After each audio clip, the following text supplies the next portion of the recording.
శాంతి పాఠం. ఓం భద్రం నో అపివాతయ మనః. ఓం భద్రం నో అపివాతయ మనః. ఓం శాంతి శాంతి శాంతి. ఇది చాలా చిన్న ఋగ్వేద మంత్రం, కానీ దీన్ని 2 రకాలుగా విశ్లేషించవచ్చు. 2 చూద్దాం. 1 వాతయ నః మనః. ఓ వాయుదేవ, నువ్వు నా మనసును సుతారంగా భద్రం బ్రహ్మ వైపుకి మళ్లించు. అంటే ఓ దేవా, నా మనసును బ్రహ్మజ్ఞానం వైపు మళ్లించు అని అర్థం. 2వ అర్థం మనః అభివాతయ నః.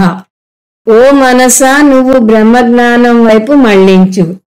ఎటువైపు చూసినా, అంటే వాయువుని కోరినా మనసుని కోరినా అడిగేది ఒక్కటే, నన్ను బ్రహ్మజ్ఞానం వైపు మళ్లించు.